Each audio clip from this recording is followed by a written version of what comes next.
Hey guys, it's me, Leo of the Ring and All Other Sports, coming to you live from the Ring and All Other Sports headquarters, also known as my living room.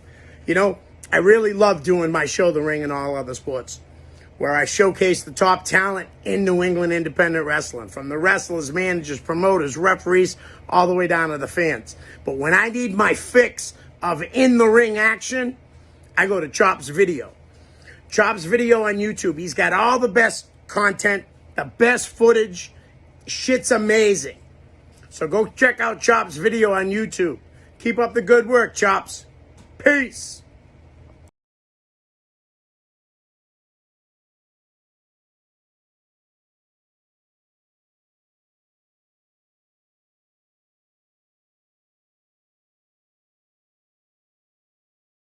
Match with you and Brannigan and Johnny Curtis and in Fall River there.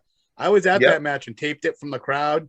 That's the Yeah, one where yeah. Silva busted open the back of his head and he had blood all pouring down his back and Yeah. everything. So Brannigan hit him with the chair, and because Lance Silva wasn't used to the hardcore stuff, when not to give too much away, not things have been put out in the open about wrestling and stuff. So I'm not afraid to say when you learn how to do that stuff, you learn how to protect yourself as best you can. Um, we weren't the pussies to sit there and put our hands up like you see on TV. But you had some kind of trust with the guy that you're wrestling with, not to put you in a fucking coma with a chair shot. So Brannigan, if you watch the video, when Brannigan hit him with the chair, he kind of swung in a downward motion, and Lance Silva put his head down instead of feeding the hardest part of your head, and the chair slid in the back that bows out in the back of the chair, cracked him in the back of the skull, and busted him wide open. I'm surprised he wasn't in La La Land. But and then after getting his head busted wide open, he puts Johnny Curtis on a table outside, climbs up to the top rope, and he was kind of taking his time. So I ran up and I gave him a shot to the back, and the intention was to hit him, and he flips, lands on Johnny. They both go through the table. When I'm standing up there and I see Lance do the front flip, and only his legs land on Johnny Curtis, and his whole top half missed the table completely. So on top of getting his head busted open, he missed the table. He lands on the back of his skull. His legs kick back over. He folds like an accordion. I'm like, we killed him. I'm like, we just killed Lance Silva. Like, this is gonna look so bad. So it was a wild night. And Brannigan tend to have. I love Brannigan. Don't get me wrong. I love Brannigan. We worked plenty of matches together. I remember busting his head open with a Nintendo one day. But remember what I said back before. The more friends you are with somebody, the harder you go. And Brannigan went hard with everybody. And some people just didn't know how to take that. You know what I mean? So he swung that at Lance. He was kind of stiff with Lance a little bit. Um, I was used to it because I had already done so many matches with him. Um, Yeah, man, that was a bloodbath, and yeah, he had to go to the hospital after that, get a few stitches in his head. Yeah, I'm supposed to interview Lance at some point. And Max, I've been trying to get a hold of, and Brickhouse, I've been trying to get a hold of too, but neither one of them have got back to me. Really, I'll get a hold of Brickhouse for you. Yeah, if you can, let me know. Let him know I'm cool. I don't know if he just don't know who I am. I messaged him and he read it, but he didn't answer me. I don't know if he's like, who the fuck's this guy? He's yeah, he might be like, who is this guy, and not and like. So you know, nowadays he's with his grandchildren. I go fishing with him every once in a great while. So like this year we went fishing like 4 times or whatever. So um I actually talked to him a week and a half ago. So, and then I talked to Reverend Redemption 2 days ago. So those are the guys that I still keep in contact with on a regular basis. You know what I mean? Um, they'll always be like family, and it's losing Nick Steele was a tough one. Um, even though Nick Steele and I weren't always met eye to eye, saw eye to eye, that was a tough loss in the business for me. Um, it did allow me to it did allow me, like his funeral and his wake and stuff, did allow me to see some of the old guys again and really apologize for the person that I was those days. You know what I mean? Um, Teddy Goods was one of them that I um, I had a bit of an ego with. Maybe not as big as some people, but at the time the booking had changed in Top Rope, and a lot of favoritism was being played, and I put the blame on a lot of things on a certain group of guys, and I felt really like horrible now that being so removed from the business and removed from that ego that I went up to Teddy and I said, "Man, I apologize for being the dick that I was. You know what I mean? You're a good dude. You deserve all the best in the world, bro. And he was really like, dude, I really appreciate it. There was a poll even before this happened. There was a poll that went up, and me and him had not even had this conversation, and a poll went up and it said, "Who in the New England indie scene do you think deserves a shot?" And my vote was Teddy Goods, and I think that really surprised him. That he was like, "Dude, thanks, I really appreciate that." You know what I mean? And it's it's come full circle because from what I hear, he's what did I hear? AEW maybe? Yeah, he was on Doc, I think, or Doc Elevation. Yeah, that's what it was. Yep. It comes full circle. He another guy that, like, when you first met him, he weighed 130 pounds soaking wet, green as could be, but he's busted his ass over the years, and his look is good, his whole demeanor is really good, his gimmick is good. You know what I mean? It's really nice to see him getting his opportunity to really shine.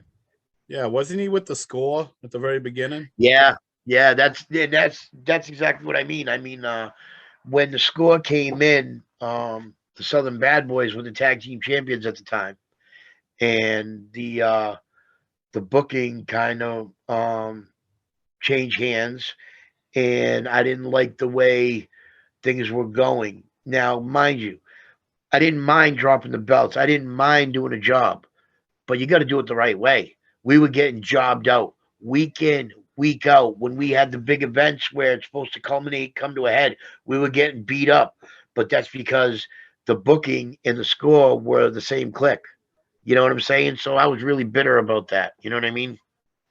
And the owner of the company just kind of let the Indians run the show. And that really hurt.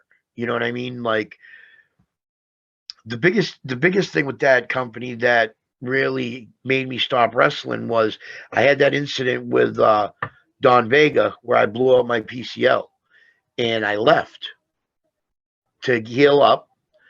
And when I came back, the changing of the guard had happened. Spike Dudley was, yeah, matter of fact, Spike Dudley was there the night that I blew out my knee, when I blew out my PCL. And I remember him giving me shit for doing a suicide dive at the beginning of the match.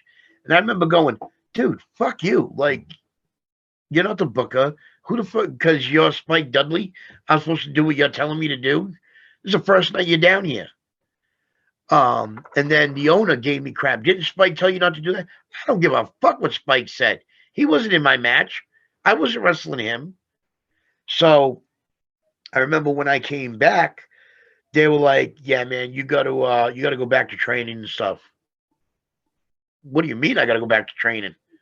So now I'm going to training every week, and I'm getting stuck in the ring with these green guys because Spike goes, "Oh, he's good. You can go in the ring with him. He'll carry you." So now I'm working these brand new guys in practice, risking getting hurt because Spike. Yeah, it was a mixed bag. What, you don't like me or you do like me? You don't like me or you think I'm talented? You know what I mean? Like, which one is it? And it got to the point where I'm like, dude, I busted my ass for this company for years. I busted my knee for this company for free, and now I'm no better than a new guy coming to sign paperwork and paying you money.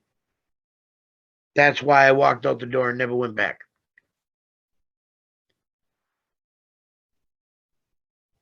You mentioned You're on Mikey. mute. Yeah, you mentioned Mikey Bennett. Didn't you mean Mikey Benoit? Yeah, I know, right? Mikey Benoit, yeah. Now, But speaking of that, I posted a match with him, and earlier on the same show, I posted a match with you with the mighty Mako. I'm not sure how you pronounce it, Mako, and Mighty Moko. yeah, and a barbed wire thumbtack match on the same card, and Yep, Brickhouse was in a table match with Mikey. yep, yep. Oh That my God. small little flea market building.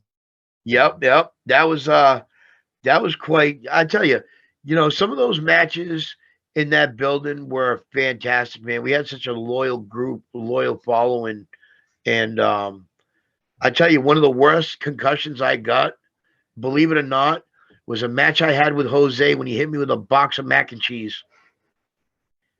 I swear to God, you don't know how rough a box of mac and cheese is until somebody swings it at you full bore and all the noodles go to the top. And dude, he hit me so hard, he gave me a concussion. We had cheese powder and noodles all over the goddamn place.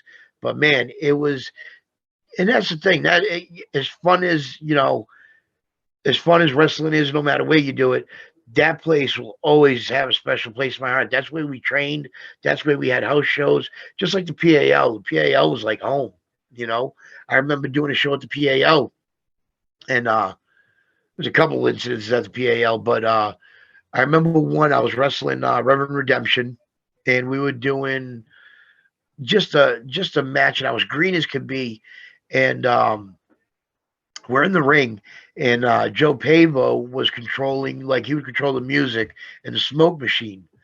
And I remember as the match went on, Joe Pavo was hitting the smoke machine. Now it's getting smoky as hell in there. So we go into the finish of the match. Derek at the time was doing like a heart punch and then dropping a big elbow, and that was the finish. So I remember the smoke was just like billowing out of that machine, and it was filling the whole room. And Redemption gave me this heart punch. I hit the mat. I put my arms across my chest like this to sell the heart punch. I couldn't. All I saw was legs up to a knee, and everything else was smoke. I didn't realize an elbow was coming, so my arms were like this. When he dropped that elbow, he ended up cracking 2 ribs, dropping the elbow on me, and dude, he knocked the wind clean out of me.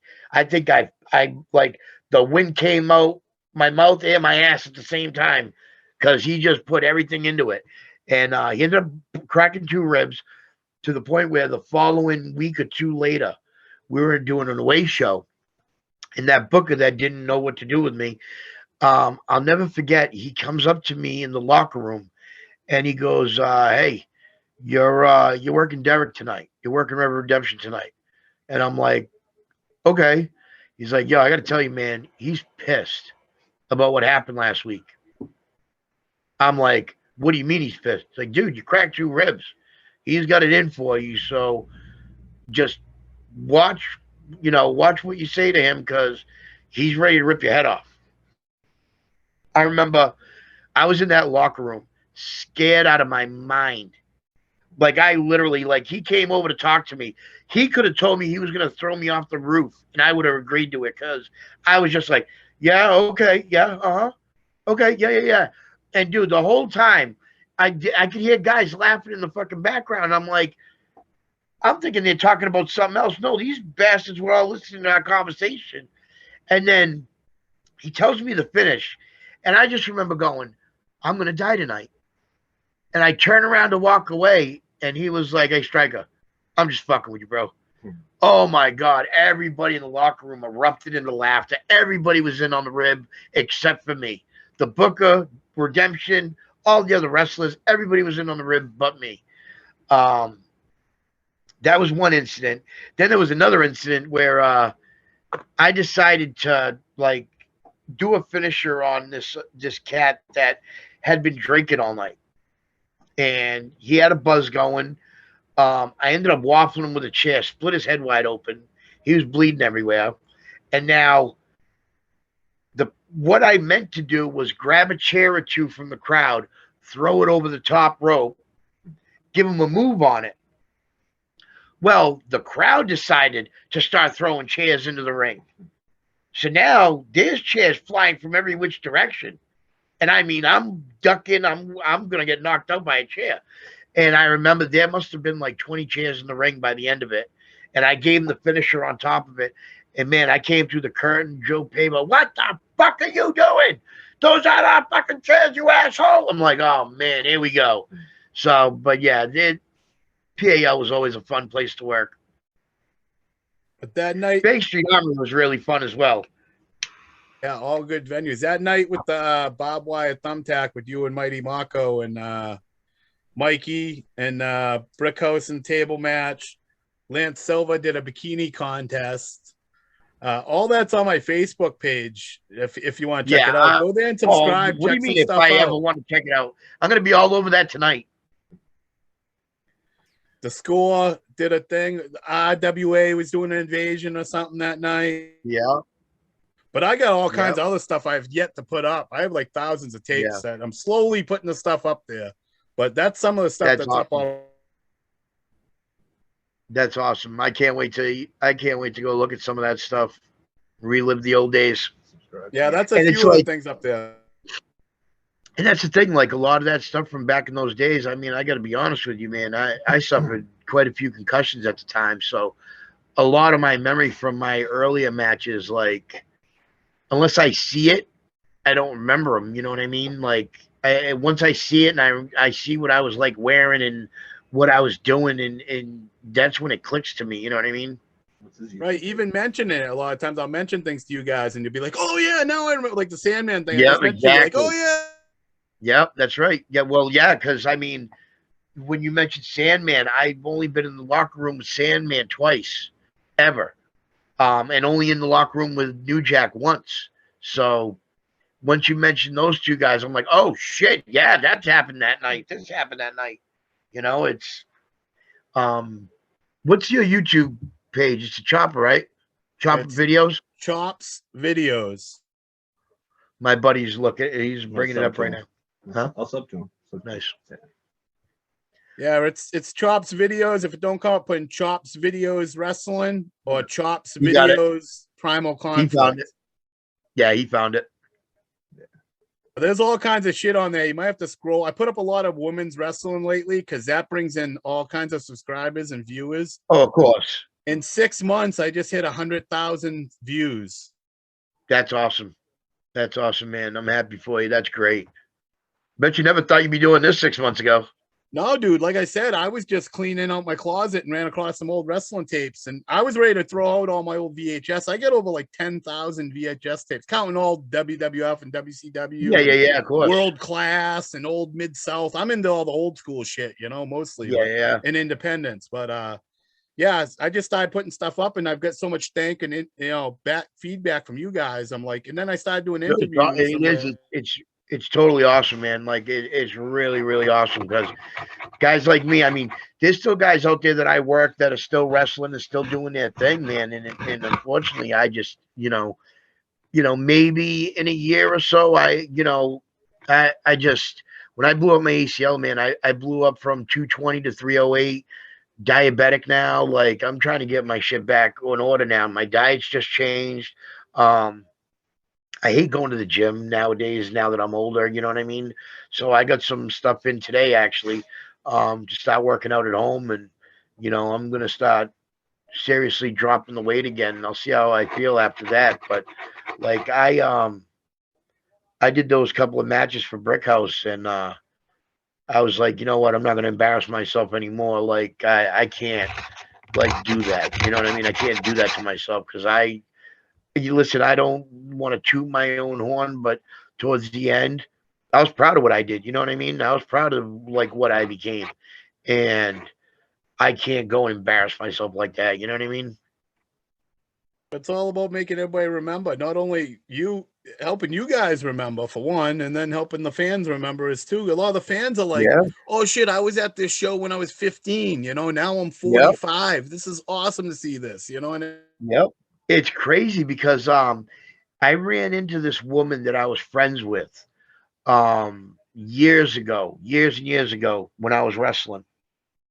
And I was talking to her, and little did I know it was Nick Westgate's mother.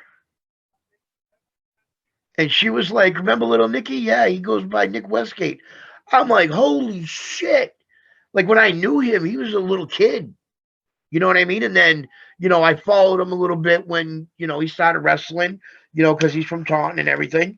And I was like, wow, this kid's doing pretty good. And, now I don't even think he's wrestling anymore. He's doing like powerlifting or something. But I mean, the kid was doing well. Not for a second did I think that was the same little Nicky from the mom that I knew. It's crazy, man. Time well, flies. you think about it, I got so many people from back then that, like you said, Mikey B, Todd Hansen.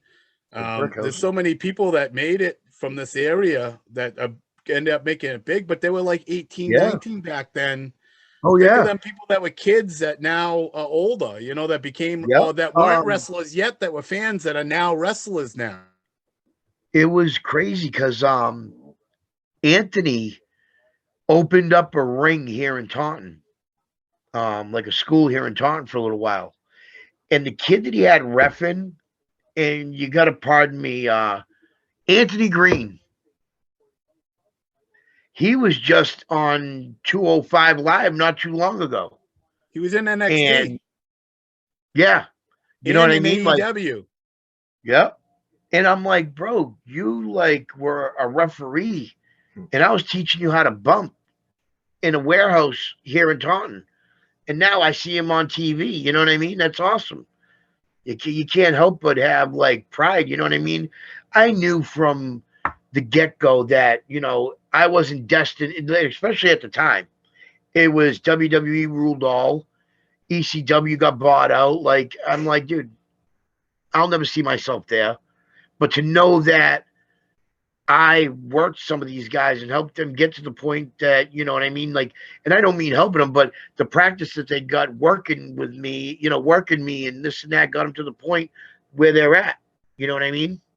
I don't know if you ever watched House of Glory, but he did pretty well in House of Glory wrestling for over there with Red and them over there in New York. Yeah, I heard he was taking bookings all over the place at one point, and he was flying out to go wrestle at different shows and stuff. And driving out to Master P, I think, owns House of Glory. Master P, the rapper there. Yeah. That's wild. That's wild. I don't know if your buddy's looking at my page. Sometimes it's easier to look under the playlist rather than scrolling through. Oh, he was just showing me some woman in a thong bikini walking out of the ring with Brickhouse and Lance. That's from that show, the bikini contest. Yeah, yep. The whole thing's on there. I get clips, and then I got the whole segment too. Nice. Yeah, but I know you got to go, man. I'll let you go. This already turned into 3 times longer than what I thought. I thought we were just going to do the Primal. I know, me too. But usually happens I talk to you dudes, and then we hit it off, and we end up just talking bullshit and wrestling, And that's it, man. Shit, you're bored one night, you hit me up, we can shoot some more shit about wrestling.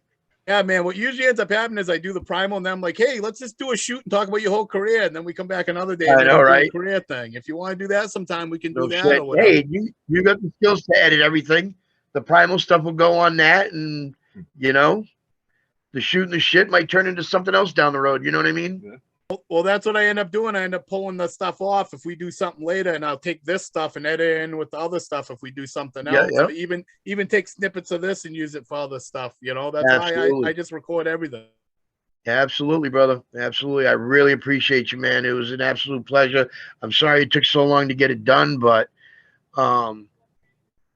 definitely had a blast doing it. No, me too. We got it done. That's all that matters. And let's do it again. Let's just bullshit wrestling again, man. Absolutely. I mean, I'm sure you got plenty of other stuff to talk about, Oh shit, dude. I can go on for hours, man.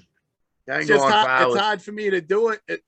At this point, when we start talking so much, it's like, all right, let's just start over and say, all right, how'd you become a wrestling fan? You know what I mean? Who's your favorite?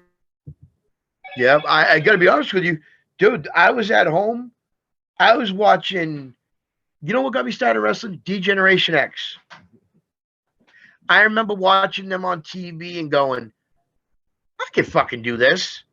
And the funny thing was, my wife and my best friend at the time, they were literally like, oh, this wrestling thing, this is going to be just something, a phase like everything else that he's done. He'll do it for about a year, maybe 2 years, and then he'll quit. And then 15 years later, they were like, dude, you really stuck that shit out. The good, the bad, and the ugly. You didn't watch before that? I did, but like, It wasn't good before that. yeah, exactly. It wasn't, it's, I grew up with, like Tatanka was like my hero, you know what I mean? Like during that age. And, I got the pleasure of working him a show. I had the torture of picking him and King Kong Bundy up at the airport. No, at the hotel. And then it was like a 4.5 hour drive down the Cape because it was a Friday and fucking Friday traffic in the summer. And Bundy just complained the whole fucking ride. And I'm sitting there and I'm I'm Tatanka's there and I'm fucking marking out because he was like my hero back in the day. And to find out he's like a born again Christian and he's a really nice guy. And we get to the show and because the drive took so long, there was only 3 matches left. And they're like, Stryker, you're working Tatanka, and I think it was like Ashworth was working Bundy. And the match before the last 2 matches was just going out. So we had to get dressed and go over our match like quick. And I remember we got in the ring. The match went well up until the point Tatanka got me in the corner. And he loved to like grab you by the back of the head and bend you forward before he laid a chop in. Man, he chopped me right across my jaw, fractured my jaw. I couldn't fucking chew food for like 2 weeks. But regardless, I had a fucking blast wrestling him. And I was that little kid inside during the whole fucking match. See, that's all the more shit we could talk about next time. I was thinking Yep. maybe I have that show, but that wasn't in Plymouth, right? No, that was out on the Cape. I don't know if it was like Barnstable Fair or something like that. Okay, no, the show I had, I think, was Plymouth, and I think it was Tatanka and Atlas was on the show. I can't remember who Tatanka worked, but I did record a show down there with Tatanka. Yeah. Atlas was always a fucking funny but weird kind of dude. You know what I mean? I remember doing quite a few shows with him, and anytime there was a woman, like a female wrestler on the card, he'd always be like, hey, you know what? I like those boots. And they'd be like, yeah, thank you. Be like, will you take a picture with me later on? And the girls would be like, yeah, no problem. And then I remember one day I was walking by and I look over and the broad is stepping on his face, all her weight on his face. Like, what the fuck is going on over here? But yeah, man, that was the shit he was into. But really nice guy. He talked to anybody. You know what I mean? Like, and that's what I really liked about a lot of those old school guys. They weren't above anybody. They would sit there and shoot the shit with you. And, you learned some of the stuff from, back in the day, backstage stuff you never heard of. And you had other guys that weren't as friendly. They were all about just being there, making their money and out the door. But, with the good and the bad. My first meeting with Brutus Beefcake, that didn't go over too well. I stood up to shake his hand and he walked by me and I'm like, wow, you're a prick. You know what I mean? And like, he's like, excuse me? I said, you fucking heard me, bro. Like, oh, I'm sorry. Yeah, you did get up and shake my hand and, I did walk by you. And after that, dude, good time. Snooker was always, God rest Snooker's soul. He was always very personable. Even if he wasn't working, he'd be shooting shit with you. I'll never forget George Steele in the locker room. He worked Mike Foster, and something happened in the match with him. Something got screwed up, and he grabbed Foster by the hair and threw him over the top rope. And I'll never forget, he came into the back, and he was like, you ever do that to me again, I'll kick you in your fucking shit bag. My jaw hit the ground. I was like, oh, my God. He just told George Steele he's going to kick him in the closet bag. Like, this is fucking nuts. But, yeah, fun times, man. Yeah, Beefcake Um, rubbed me the wrong way the couple times I met him. He kind of seemed like a dick. I don't know if he was cool outside of that or just bad no, experience. not Or he seemed like really. an asshole. No, not really. He was a peckerhead. Um, He he's even another had. one that like I was helping George. Oh, George was booking NEWA, and I was helping him with booking ideas like angles and yeah, yeah. shit. And Beefcake had the title, and he wouldn't drop the title. Yeah, like he No, of kept booking. course He's not. like, "What the fuck do I do? What do I do?" He won't drop the title. I said, "You know what? Just go over the match. I'll fix it." I fucking edited the film, the fucking a 2 count. I turned it into a 3 count. I said, "There you go. He lost the fucking title." Fucking sweet, sweet. Fuck him. But yeah, and that's the thing. Like, it was like you kind of had to be a dick to gain his respect back. You know what I mean? And like, he just, I know a lot of guys that didn't like him and rubbed him wrong. And they're like, "Oh, Beefcake's on the card." Everybody's like, "Fuck, man," And I'll never forget. I can't remember where we were. Might even have been Taunton High School. And he had already started drinking, and he was drinking way before. Scott Ashworth had a few drinks in him, and I'll never forget. They were both so shit hammered in the ring. They literally circled each other for the first 3 minutes of the match. Wouldn't lock up. They'd pretend to go lock up, and then and then circle each other again. I'm like, these two fucking retards are gonna fucking kill each other because they're both hammered in the ring. It's you look back on it and it's all good times and memories, and you wouldn't change it for a thing. Walking in with a bunch of guys and fucking Chinese buffet, and just the look on the fucking waitress's face going, "Oh shit." We go in there with like a Reverend Redemption, Big Dog Wilson, Colossus, and those fucking Chinese people like, "Fuck, like, you better put some more food on." And you're And of right, course, Taunton. I'm right. I'm right in Middleborough. I don't know if you remember Bob's place in Bridgewater.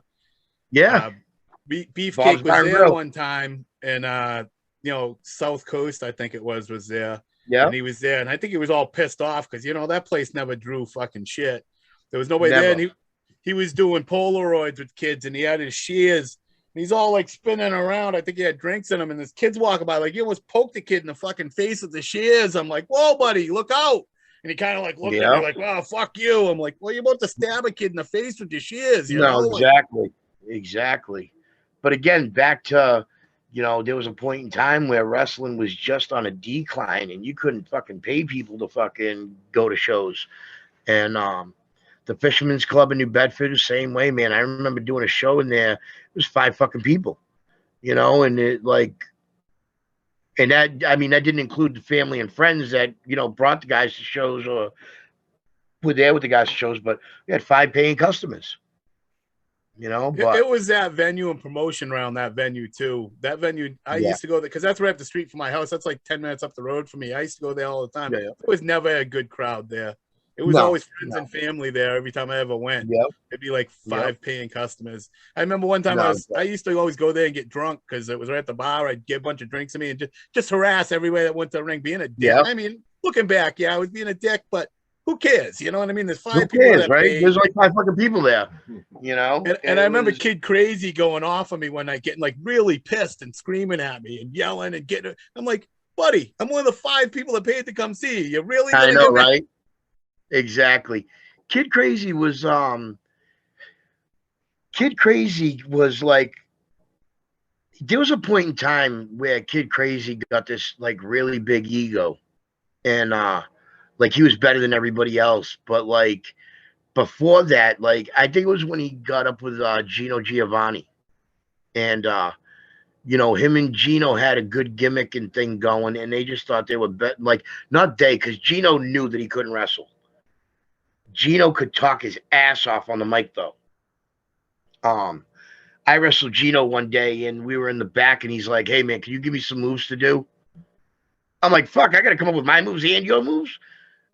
Hey, I did it. The match went great. He had a great time. He really enjoyed it. Um, but dude, there was nobody like him on the stick in New England. You know what I mean? There were times where we had to walk him out to the vehicle that he was getting in, or he was gonna get lynched.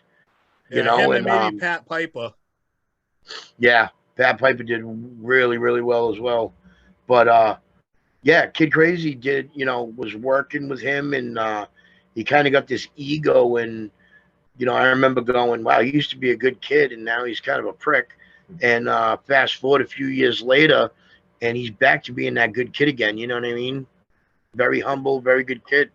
Talented kid, don't get me wrong, and I was totally being a dick. Don't get me wrong, I had drinks in me and shit, but still, I'm one of the 5 people that paid to see you. If you're good, you could have got over on me. You could have fed it back to me in character and made me look like a dickhead. You know what I mean? He come over he like totally went out of character and was like, "Oh, you're an asshole, kid. Why don't you low life fucking piece of shit or whatever?" And I'm like, dude, really? Yeah. The one, I was like, what the fuck? And that's like, around the time. That's around the time where you had that chip on his shoulder and that attitude, and that's why he didn't.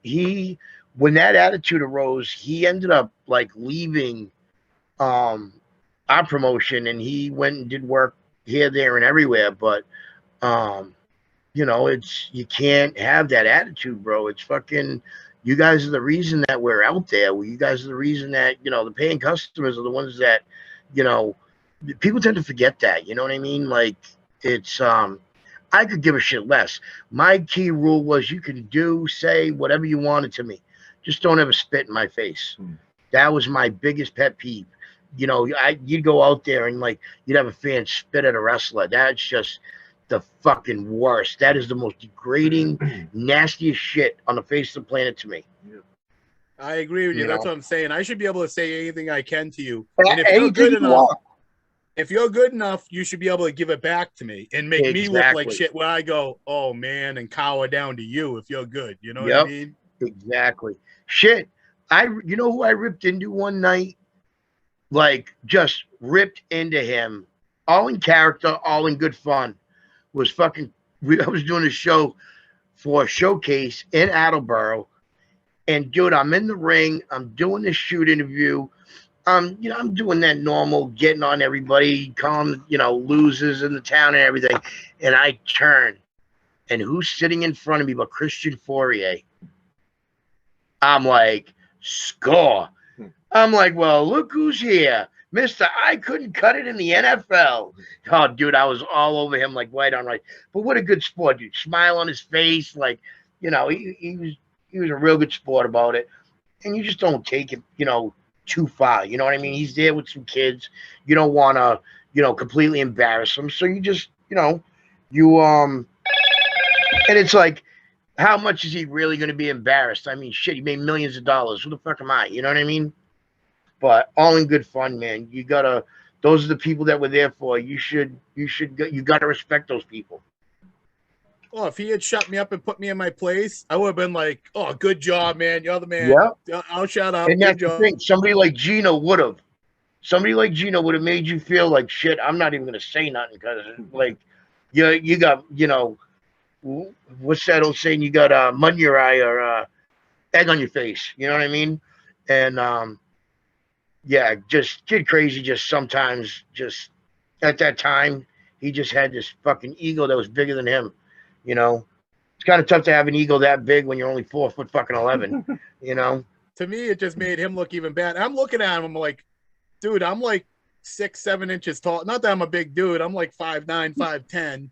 Dude, anybody's bigger than him though. My wife is bigger than him. I got like 70 pounds on you. I've taken MMA for how many years? Like, dude, granted, you got 15 guys in the back would you jump on me and fuck me up. But if you got on me, dude, I guarantee you'd be surprised. There wouldn't be that many coming out of the back to save his little ass. Oh, but at the time, that's what I'm thinking. I'm like, dude, you even jump over there, I guarantee I'd choke you out before 5 dudes rip me off. You know what I mean? Yeah, exactly. You know who used to always get fucking into big brawls? Punisher. No shit. Don Vega, for some fucking reason, he literally, something about him would literally set people the fuck off. And the next thing you know, people are jumping the guardrail, fucking wrestlers are coming out of the locker room. And they would always take it too far because, you know, Punisher lost his mother at a young age. And that would be the one thing that would really set him over the edge, would be like talking about his mother. And I'll never forget, he was coming to the ring one day, and he gave it right back to the kid. He was like, "Oh, you need to shave your back, you hairy bastard." He's like, "Have your mother come shave it for me." And he walked past him, started going in the ring. The fucking guy jumps over the guardrail and starts attacking him. My music hits. Now, it seemed like every time I wrestled Punisher, we get into fucking brawls with fans. So we're in an outdoor show. He tells this dude to have his mother shave his back. He jumps over the guardrail. My music hits. I come through the curtain. I look down the aisle. There's this dude in the ring taking swings at Punisher. I go flying. Now I'm running down the fucking thing. Guys are coming up from behind. And I remember the ref grabbed him and somebody else the security grabbed him and was dragging him out of the ring. And Richie reached over the top rope and punched him in the face. And the guy flipped through the ropes and onto the ground. His father, God rest Richie's father, was a great man, dude. Loved the guy. And he loved his son. He started beating him with the camera that he had in his hand. And I'm like, and as I'm running, I'm going, he's going to fucking kill this guy with this fucking camera. He's going to beat him to death with his camera. And I remember running and I grabbed the fucking corner post and I kicked the guy under the ring just to get him away from Richie's father because he was beating him mercilessly with that camera.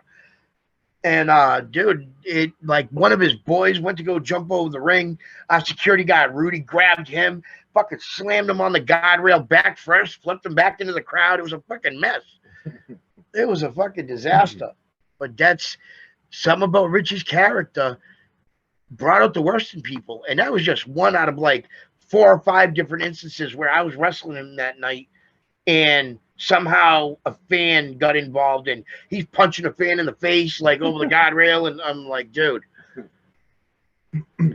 But yeah, man, the good old days. Rudy's on my page too. I haven't seen him say anything lately, but he's usually every time I post anything Yankee Pro or anything, he's right in there talking about it. No, yeah, he tries to relive the good old days. Poor Rudy used to get his balls broken all the time.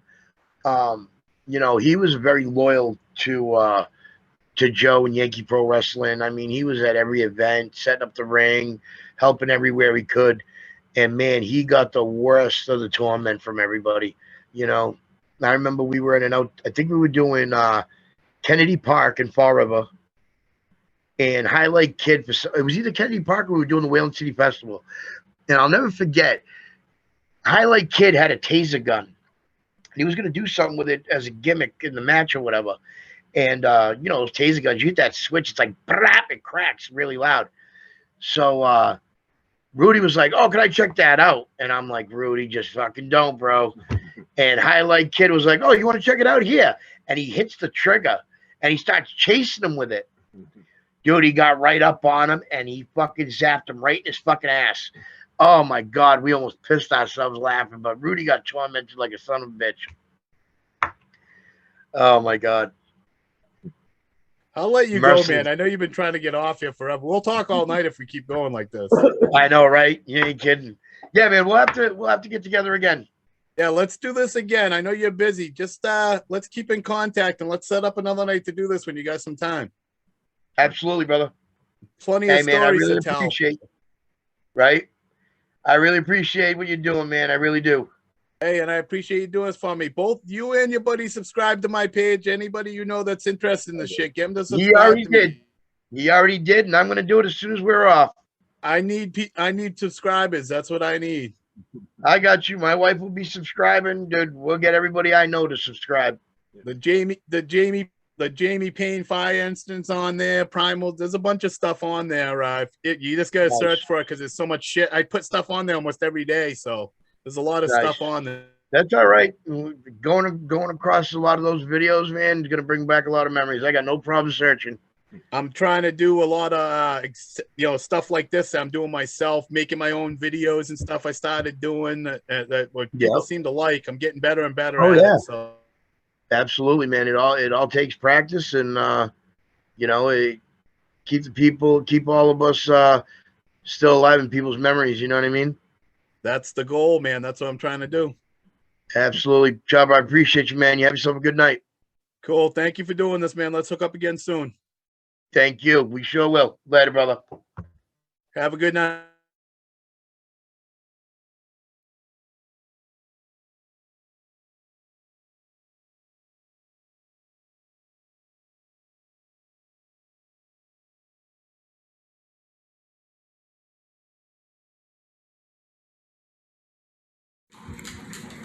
This is Kick-Ass Kyle Storm, New England Pro Wrestling Hall of Famer. You like independent wrestling? You like women's wrestling? Hardcore? Shoot interviews? Check out Chop's videos. You'll love what you see.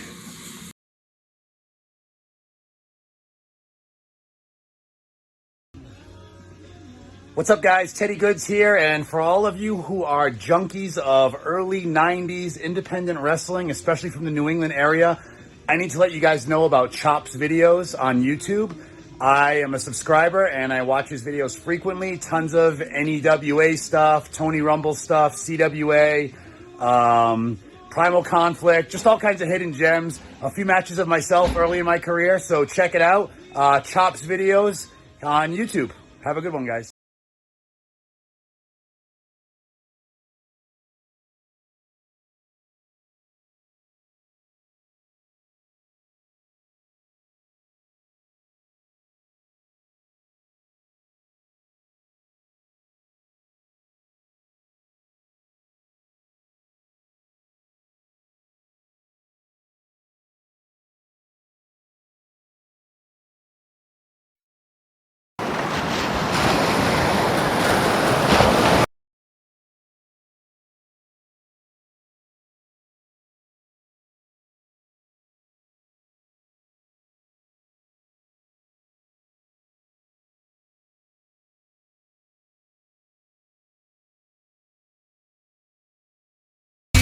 This is the Hardcore Nightmare, the original Beast of New England. I'm here to tell you, follow my boy on Chop Videos. Hit the like button. You can find me on @BullDread on Instagram or Michelangelo Kalo, a.k.a. the original Beast of New England on Facebook or @BullDread on Twitter. Woo!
can't get no respect. I won't give no respect. I don't say when there's no respect. I can't seem to find no respect.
Hello, wrestling fans. This is Brickhouse Baker, 2008 New England Hall of Famer. I need you people to do me a favor. I need you to go to Chop's Video and subscribe to his YouTube channel. Again, that's Chop's Videos. Go check this out because this guy's got some really good stuff from back in the day. Peace out.